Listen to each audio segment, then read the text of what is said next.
जय श्री राम भाइयों बहनों। मैं महामंडलेश्वर डॉक्टर मौलाना सरस्वती रामानंद आश्रम से। आज का जो विषय है वो बहुत अच्छा है। जब महाभारत का युद्ध हो गया था तो भगवान कृष्ण ने पांडवों से कहा, आप एक एक करके हिवारे में गल जाओ,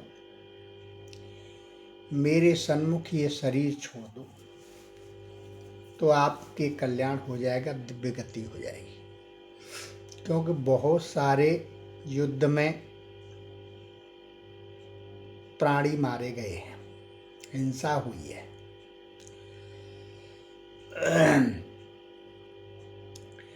जहर को आप जाने हुए में खाइए या अनजाने में खाइए, बात तो एक ही है, वो अपना असर करेगा। अब हत्या युद्ध में करिए या राजी खुशी में करिए या कैसे भी करिए, वो हत्या तो हत्या है, पाप तो लगता है। भगवान कृष्ण की बात सभी पांडवों ने मान ली, लेकिन एक भीमसेन ऐसे थे जो मोटी बुद्धि थी। ज़्यादा ताकत वाला आदमी, ताकतवर जो है, वो बुद्धि जो है उसकी थोड़ी भारी होती है। उन्होंने कहा, हम हिवारे में नहीं गलेंगे। क्यों? बोले नहीं, आपकी बात मान मान करके हमने सब चौपट कर लिया, कोई नहीं रहा, परिवार वंश सब नष्ट हो गया। अब पहले तो आप अर्जुन से कहते थे कि तुझे पाप नहीं लगेगा, युद्ध करना ही तेरा धर्म है, शस्त्र उठाओ, युद्ध करो। अब कहते हो कि युद्ध में बहुत सारी हिंसा हुई है, प्राणी मारे गए, तो पाप तो लगा ही है। इसीलिए मेरे सम्मुख होकर के आप अपने शरीर छोड़ दो, समय आ गया है। हम आपकी बात नहीं मानूंगा। ये चारों भाई मानते रहे, गल जाएं। भगवान कृष्ण ने कहा, अगर ये रह गया तो कलयुग में ये तो सब व्यवस्था ही भंग कर देगा कलयुग की। क्योंकि जिस आदमी में 11,000 हाथी का बल है, वो क्या कुछ नहीं कर सकता।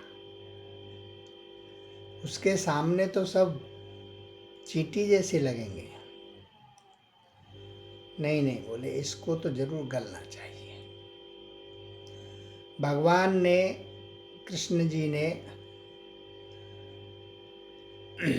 एक अपनी विद्या चलाई। कहने लगे, अच्छा ठीक है भीमसेन, मत मानो, आप ठीक कह रहे हो, आप ये बताओ लेकिन करोगे क्या? नहीं, मान लो गलो, यहाँ रह करके क्या करोगे? बोले मैं, अब मेरे बाहुबल में ताकत है, मैं तो राज करूंगा, चक्रवर्ती सम्राट बनूंगा।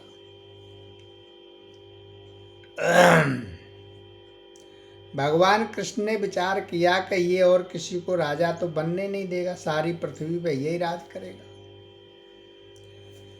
व्यवस्था पूरी सब भंग हो जाएगी। ठीक है, बोले चक्रवर्ती सम्राट के लिए आपको राष्ट्रीय यज्ञ करना पड़ेगा, उसमें यज्ञ में घोड़ा छोड़ना पड़ेगा। ठीक है, बोले करूंगा। थोड़ी देर विचार करके बोला, बोले महाराज, घोड़े हाथी रथ सब कुछ तो स्वाहा हो गया, युद्ध में आपने करवा दिया, अब छोड़ा ही क्या? बोले हम बताते हैं, विराट नरेश के यहाँ जाओ, वहां घोड़ा आपको मिल जाएगा, हमारा नाम लेना। ठीक है। जैसे ही चलने को हुआ, भगवान कृष्ण बोले, बोले अर्जुन, वो भीमसेन, जा तो रहे हो लेकिन ऐसा झूठ नहीं बोलना। अरे भीमसेन तमतमा गया क्रोध से, बन गया आप अपने जैसा समझ रहे हो, मैं कभी झूठ नहीं बोलता, मैं क्यों बोलूँगा। बोले ठीक है जाओ। चले गए। जाते हुए रास्ते में उसको क्या देखता है कि बहुत सारी गायों का, सफेद गायों का झुंड जो है वो घास खा रहा है, और एक उसमें काली गाय है, और वो दौड़ करके जिसको टक्कर मारती है बस वही काली हो जाती है। अब भीमसेन देख रहे खड़े खड़े 50 गाय उसने काली कर डाली। अब तो चले गए वो। अब विचार करने लगे, बोले अगर मैं किसी से कहूँगा तो कोई सच नहीं मानेगा, और भगवान कृष्ण ने पहले ही कहा था कि झूठ नहीं बोलना। बोले मैं कहूँगा ही नहीं किसी से। फिर आगे चलता है। आगे रास्ते में क्या देखता है,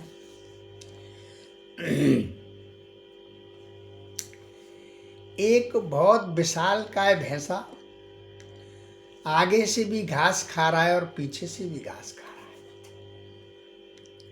अब भीमसेन भूला, बोले हैं ये तो बड़ा और ज्यादा आश्चर्य है। बोले अपने को क्या लेना, मैं किसी से कहूँगा नहीं। आगे चल दिया। फिर उसने 4 छोटे और एक बड़ा कुआं देखा, तो वो एक बड़ा कुआं उमड़ता है पानी में, तो चारों को भर देता है, और 4 उमड़ते हैं तो वो एक बड़े वाला नहीं भरा जाता चारों से। बोले ये भी बड़ा विचित्र स्थिति है। ठीक है, बोले अपने को क्या लेना देना। आगे चला गया। वहां विराट नरेश के यहाँ पहुंचा, तो जाकर के उसने दंडवत प्रणाम हुआ। बोले कहो भीमसेन कैसे आए आप। बोले हमको एक घोड़े की आवश्यकता थी। अरे बोले घोड़े ले जाओ आप। अब भीमसेन के पेट में बात रुकी नहीं। वो कहने लगा महाराज क्या बताएं, हम आते समय बड़ा आश्चर्य देखा। बोले क्या देखा। और जो ही उसने देखा, आंखों देखा, हाल वर्णन किया, विराट नरेश बोले बस बस भीमसेन बस, आप घोड़ा ले जाओ, वो ऐसा हमसे नहीं सुना जा रहा है, शांत रहो। अब भीमसेन बड़े बेचैन होने लगा। स्वाभिमानी आदमी था। बोले मैंने आंखों से देखा, मैं झूठ नहीं बोल रहा हूँ, और ये कह रहे हैं बस बस सुना नहीं जा रहा, तो भैया कुछ है।